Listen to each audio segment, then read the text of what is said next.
नमस्कार, मी भारती म्हात्रे सिम्पली स्वादिष्टमध्ये तुमचं स्वागत करत आहे आणि आजची आपली रेसिपी आहे कालवं फ्राय। समुद्रकिनारी दगडांना चिटकून असणारे ही कालवं खूप वेगवेगळ्या प्रकारे बनवली जातात। तर आज मी तुम्हाला कमीत साहित्यामध्ये सोप्यात सोप्या पद्धतीने चमचमीत क्रिस्पी मसालेदार कालवं फ्राय कशी बनवतात हे दाखवणार आहे। तर वेळ न घालवता पाहूया याची कृती आणि याला लागणारे साहित्य। पण सुरू करायच्या आधी जर तुम्ही माझ्या चॅनलला सबस्क्राइब केलं नसेल तर सबस्क्राइब करा आणि साइडला छोटीशी बेल आयकॉन आहे ती सुद्धा हिट करा। त्याच्याने तुम्हाला माझे नवीन रेसिपीचे अपडेट सर्वात आधी मिळत राहतील। कालवं फ्राय बनवण्यासाठी आपल्याला लागणार आहेत 40 ते 45 कालवं किंवा तुम्ही 2 वाट्या भरून घेऊ शकता। मोठ्या साईजचे कालवं घ्या आणि जर नसेल अवेलेबल तरच मीडियम साईजचे घ्या। त्याला साफ करून घ्या, म्हणजे आतमध्ये त्याचे कस असते जी दाताला कचकचते खाताना ती काढून घ्या। त्यानंतर स्वच्छ पाण्याने पाण्यातनं धुवून काढा। कालवा आपल्याला फ्राय करायचे आहेत आणि वरचं कोटिंग क्रिस्पी हवंय म्हणून आपण तांदळाचं पीठ घेतलेलं आहे। किती लागेल ते जेवढे कालवा असतात त्याच्यावर डिपेंड आहे।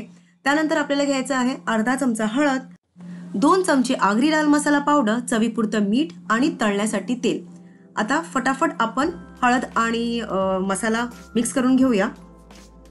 तर याच्यामध्ये घालूया अर्धा चमचा हळद, 2 चमचे आगरी लाल मसाला पावडर। हा सिम्पली स्वादिष्ट स्पेशल आगरी लाल मसाला पावडर आहे। जर तुम्हाला ऑर्डर प्लेस करायची असेल तर डिस्क्रिप्शन बॉक्समध्ये व्हॉट्सअप नंबर आणि ईमेल आयडी आहे, नक्की चेक करा।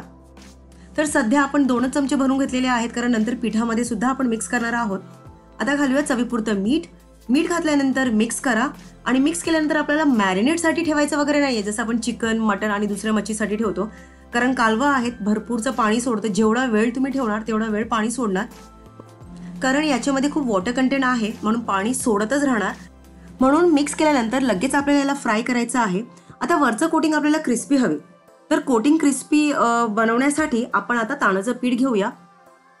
तांदळाच्या पिठामध्ये आता आपण घालूया चवीपुरतं मीठ, थोडीशी हळद आणि थोडंसं आगरी लाल मसाला पावडर। जर तुम्हाला खूप असं तिखट नको हवं असेल तर तुम्ही लाल मसाला स्किप करू शकता, फक्त मीठ मिक्स करू शकता। पण हळद मसाला मिक्स केल्यानंतर वरच्या कोटिंगला सुद्धा वेगळी चव येते। आता या पिठामध्ये आपण कालवं कोट करून घेऊया। आता तुमच्याकडे 2 ऑप्शन्स आहेत, एकतर 1 बाय 1 तुम्ही कोट करा आणि लगेच फ्राय कराल तव्यामध्ये सोडा, किंवा थोडेसे कोट करून ठेवा आणि ॲट अ टाइम सर्व फ्राय करा। तुम्ही बघू शकता मी ॲट अ टाइम फ्राय करणार आहे म्हणून थोडेसे कोट करून ठेवतीये। एकीकडे तेल सुद्धा मी गरम करत ठेवलेलं आहे। आपल्याला आता हे कालवं हाय फ्लेमवर फ्राय करायचे आहेत, कारण जसं मी तुम्हाला सांगितलं कालवामध्ये खूप वॉटर कंटेंट आहे, तर पाणी सोडतच राहणार आणि आपलं तेलाचं टेम्परेचर कमी होत राहणार। म्हणून आधीच तेल कडकडीत गरम करा, हाय फ्लेमवर ठेवा आणि 1 बाय 1 फटाफट कालवं तेलामध्ये सोडा। कालवं खूप जास्ती आहेत म्हणून शेवटचा कालवं आपण फ्राय करेपर्यंत म्हणजे सोडेपर्यंत आधीचे जे कालवं आहेत ते ऑलरेडी थोडेसे फ्राय झालेले असतात आणि फ्राय करताना तुम्हाला जाणवेल की त्याची साईज सुद्धा कमी झालेली आहे। म्हणून मी आधीच सांगितलं जर तुम्हाला फ्राय कालवं करायची असतील तर मॅक्झिमम मोठी साईजची कालवं वापरा। हे बघा तुम्ही बघू शकता माझ्याकडे मीडियम साईजची पण कालवं आहेत, छोटी पण आहेत आणि थोडीशी मोठी पण आहेत, तर त्यानुसार साईज सुद्धा त्याची कमी होती, तुम्ही बघू शकता। हाय फ्लेमवर 10 मिनिटांसाठी कमीत कमी तुम्ही कालवं फ्राय होऊ द्या। मला कळेल खालचं कोटिंग जर डार्क झाले असेल, थोडं क्रिस्पी झाले असेल तर फ्लिप करा। आणि जसं मी तुम्हाला सांगितलं कालव्यांची साईज थोडी छोटी होईल आणि पाणी सोडत राहणार आणि फ्लिप करताना एकामेकाला चिटकू शकतात ह्या प्रकारे, कारण आपण पिठाने कोट केलेला आहे, त्याला ओलसरपणा सुद्धा आहे कारण पाणी सोडतो आणि त्याच्यामुळे ते चिटकू शकतात।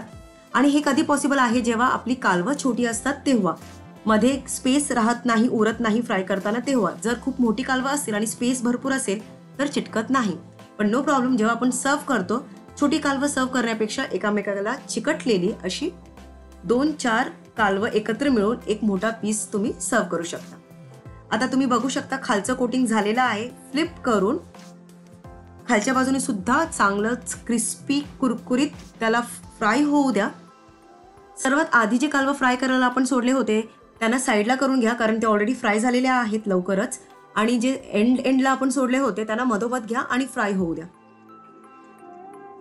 हे बघा या प्रकारे। आता खालच्या बाजूने झाल्यानंतर पुन्हा एकदा फ्लिप करा। फ्लिप केल्यानंतर दोन्ही बाजूने क्रिस्पी होतील या प्रकारे। तुम्ही बघू शकता आपली कालवं मस्त दिसत आहेत, क्रिस्पी सुद्धा झालेले आहेत, म्हणजे व्यवस्थितपणे फ्राय झालेले आहेत. आता ह्यांना आपण गरमागरम सर्व करूया. तर कालवं कशासोबत खायची? कालवं तुम्ही खाऊ शकता तांदळाच्या भाकरीसोबत. अतिशय चविष्ट लागते, याच्यासारखं कॉम्बिनेशन नाही आहे तांदळाची भाकरी आणि फ्राय केलेली कालवं. आता कालवं किती कुरकुरीत झाली आहेत ती आपण बघूया.